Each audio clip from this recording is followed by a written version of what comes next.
Good Friday evening, everybody. Meteorologist Alex Carter with you here in the Digital Weather Center. We're tracking what could be some rain chances sneaking up on us tonight. And then we've got a few periods of rain that could be on the way this weekend. And then it's an Arctic blast, the coldest morning that we will have had since March 3rd. So it has been a minute. But we're certainly going to feel that big chill in the air Monday morning, Tuesday morning, and Wednesday morning. Those are the 3 mornings next week that are really going to start to ramp things up. So we've got a lot to talk about here on this edition of Weather Aware Live. Thanks for joining us. It's been quite a while since we've gotten to join you with lots to talk about. Fall is typically one of our better times of the year here in the CSRA. It's living up to the billing right now, and that's no different as we head into many of the next several days. Now, if you're not a fan of the cold, Monday through Wednesday, maybe not for you, but at least we're going to have some 70s through this weekend. Before we get started, just going to let a few more of you filter in here. Make sure to say hello. Let us know where you're listening from. And we'll go ahead and get started here in just a second. But again, a really nice weather pattern that we've been having this week. I think that'll continue as we head into most of this weekend. So it's not a washout. In fact, it's far from a washout. Let's go ahead and get started here and show you kind of what we're looking at as we head into the next couple of days. Again, let me change that real fast. There we go. Okay, so rainfall. We're tracking a few showers. This batch is really sneaky. It's actually trying to move into our western counties here in about the next 30 minutes to an hour. So going to go ahead and time this out here.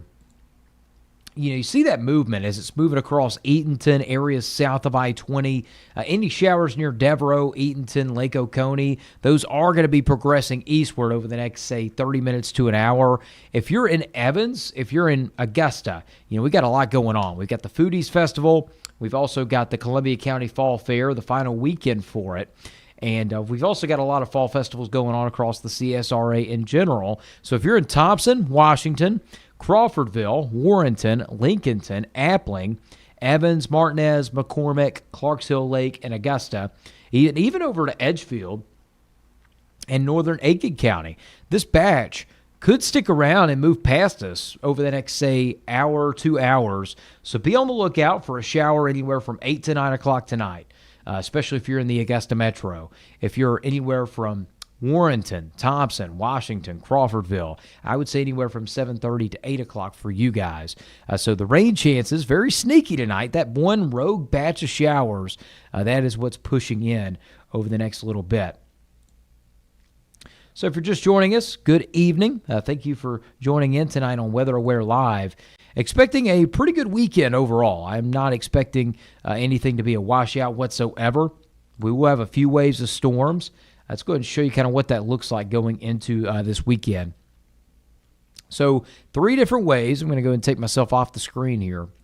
Saturday morning, Saturday evening, and then Sunday morning. These are the 3 windows that we'll have a chance at some showers, and a rumble of thunder is possible Saturday morning and, of course, Saturday evening. If we're going to see a heavier or a stronger thunderstorm in a few places, it's going to be Saturday evening mainly. So I want to emphasize this, okay? This is not going to be a washout weekend. If you're going to the Fall Fair, if you got the Foodies Festival going on, we got so much going on, don't cancel those plans. Would I keep a rain jacket on me? Yes, just in case, especially if you're headed out tomorrow night. I think that'll be our best chance for some showers and thunderstorms. Right now, it's looking like Saturday morning, the best window for rain looks to be along I-20 and north of I-20. Saturday evening, I think that chance is going to be more evenly dispersed across much of the CSRA. Sunday morning, that's going to be a light to steady type of rain. And once it gets out, here comes the wind, and the afternoon's going to be warm Sunday, but then it starts to cool down in a big way. So that's kind of what we're looking at in terms of the rainfall timing. Here's the big changes that are on the way from Sunday to Monday. Sunday afternoon's highs are going to be in the upper 70s. Monday morning, we're going to have a wind chill in the low to mid 30s. So about a 40 to 50 degree temperature drop, roughly thereabouts, when it comes to how it feels Sunday afternoon to how it feels Monday morning. So Sunday morning or Sunday afternoon, Monday morning, big changes with our first wintertime cold front coming in. And this is all stemming from what we call the polar vortex, okay? So I'm going to put myself back up here. So this is the polar vortex, and we talk about this a lot in meteorology, but this usually happens in La Nina. Everybody thinks, oh, okay, well, I heard La Nina, it's supposed to be warmer in the wintertime months. Well, technically that is true. The jet stream is more wobbly. It's more amplified. It has more dips on the roller coaster. So you do get prolonged periods of warmer weather, and then you also get occasional cold blast. The cold blast, they're impactful, but they don't stick around for too long in La Nina. So it doesn't mean that you're exempt from bouts of cold weather. It just means that those cold weather spells don't stick around for as long of a period of time, and that is the case here. So that polar vortex, it's all that cold air that's kind of stuck up in the Arctic and Canadian regions, and then eventually, especially in La Nina, it spills southward, and in this case, it is going to be on the northern fringe of the two-state. I think areas in the CSRA and points north are going to see some really cold weather, but our high temperatures, luckily, will be in the 50s. So here's how that shakes out. Sunday, Monday, and a Tuesday. Sunday, once we get past the morning, the rain chances, they're pretty much done with. And then we get to Monday, and then that's when we cool down significantly. The wind chill is going to be pretty stout. Let's see. This is the wind chill early Monday morning. Low to mid-30s. Make sure the kiddos are bundled up at the bus stop. Make sure that you're bundled up on the way to work. You might want to heat the car up a little bit before we get started in the morning commute on Tuesday, because here's what's headed our way Tuesday. Low temperatures around 26 to 28 degrees that are possible. It's not a guarantee.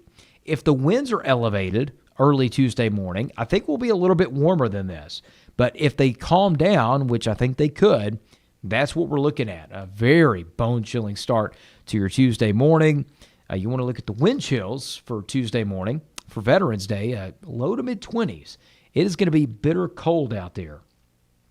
So make sure to bundle up and make sure to take care of yourself out there in this cold and protect those plants. I know a lot of you growing those tropicals, begonias. I've seen that on Facebook. Y'all shared those with me, thinking about your begonias that could be killed off because of that cold. And it's possible. So if you can protect them and you have means to do that, make sure to take care of those before we get to this cold blast, because I don't think we're going to see quite those low temperatures for an extended period of time. So if they can make it past this first blast, they have a minute before the next one arrives.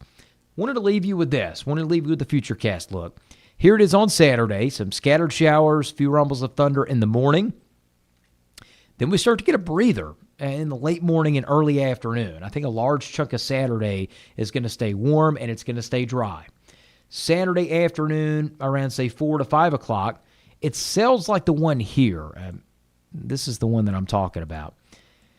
Any of those rogue cells, those are the ones that we could see some stronger wind gusts, maybe some small hail that can't be ruled out with those. Again, it's November. That potential usually is pretty limited, but watch what happens as we get into Saturday evening. This is what I was talking about. This can be the higher chance of rain. Saturday evening, we start to see those cells popping up all over the place, and some of those could be heavier on Saturday night. Gusty winds, small hail can't be ruled out. So just want you to be on guard and just don't let your hair down, if you will, and don't let your guard down when it comes to Saturday evening. Okay, so we do have that chance of a few thunderstorms. Some of those could be heavier, and then by the time we get to Sunday, looks like we are going to be good to go overall. Just a few light showers. Here's the 7-day forecast. I'm going to leave you with this. I'm going to go ahead and take myself off the screen here. Awesome. So upper 70s, Saturday, Sunday. Monday, Tuesday, Wednesday of next week. It's going to be cold, especially in the mornings.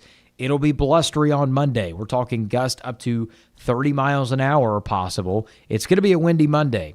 Veterans Day, the winds will start to calm down a little bit more. We start out with a hard freeze, more than likely, if everything goes how we think it could. Low to mid-50s in the afternoon, sunny skies.